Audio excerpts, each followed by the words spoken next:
Here's the reason why we play the game. Strong legs run so that weak legs can walk. And who knows, maybe a few years down the road, he'll be playing in this game.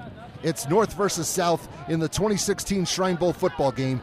First quarter, North wearing the brown, trying to get on the board first with a field goal, but this was not part of the plan. Cody Wilkinson of Natrona has to scramble, and Tucker Leland of Evanston and Jackson Linford of Cokeville will make sure he does not get far.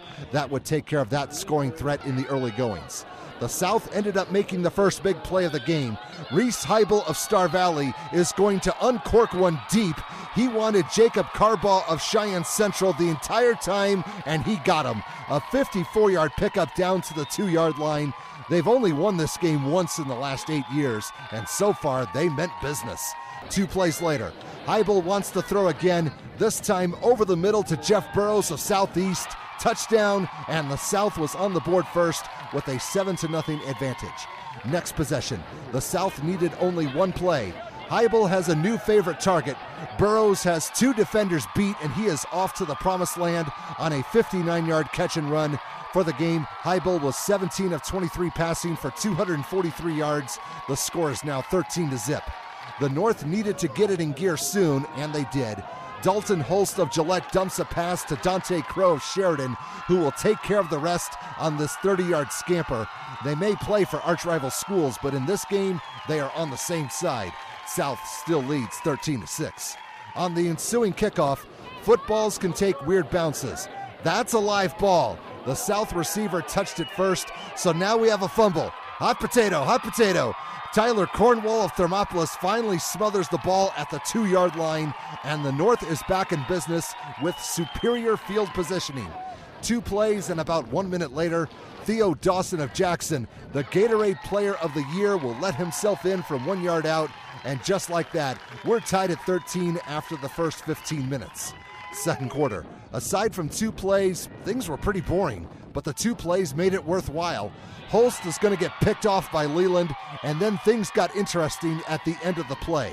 Crow made the tackle, tempers and egos went crazy.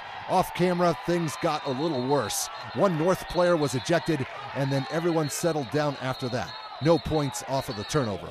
Last play before the break, the North would reach into their bag of tricks. Holst with the screen to Crow, then the halfback option to Lane Barber of Gillette. There's no time left. He had to do something. Lateral to Burrows, who will finish the job, but there's one big problem. At the start of the play, Holst's screen pass was ruled forward, and so Crow's pass was illegal. Only 1 forward pass per play is allowed, so this is not a touchdown, and the score was still tied at 13 going into halftime. Third quarter, the North kept mixing it up. Dawson takes the inside handoff, and no one is going to get him. 31 yards for his second touchdown of the game. The pendulum has swung the other way, and this would make the score 20-13. Later, they wanted more but shot themselves in the foot. Bad handoff. Braden Duncan of Little Snake River forces the fumble. Nathan Willis of Wheatland with the recovery, and now his team has a chance to get some of that momentum back. They would cash in. Watch this catch. Heibel to Jace Kennedy of Torrington, who makes a one-handed grab 9 yards away.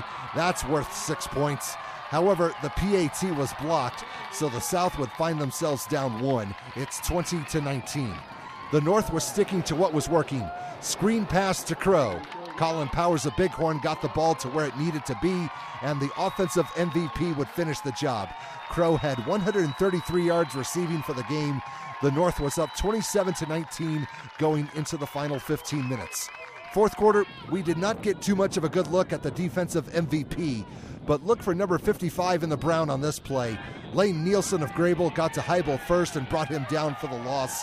It's still a 1-score game, and there's plenty of time. On this highlight, we lost the ball for a moment. Holtz threw one way and found Wes Richner of Natrona, who decided to go the other way. When it was all said and done, 49 yards, and it produced 6 points. Richner wanted one more touchdown on his home field. The North is now up 34-19. About 19 seconds later, defense time. Nielsen hits Heibel on the throw, and Riley Sessions of Sheridan has himself an easy interception. He's taken it back 30 yards on the pick six. This play ended up being the backbreaker for the South, who are now on the wrong end of a 41-19 score. They did not quit, but it was inevitable as to which team was going to win. Heibel will throw his 4th TD of the game on this play, 29 yards to Baylor Hayes of Cheyenne East, who makes a great catch despite having a defender all over him. The play ended up making the outcome a little more respectable. For the 7th time in the last 9 years, the North would hoist the Shrine Bowl trophy as they would prevail in the end, 41-26.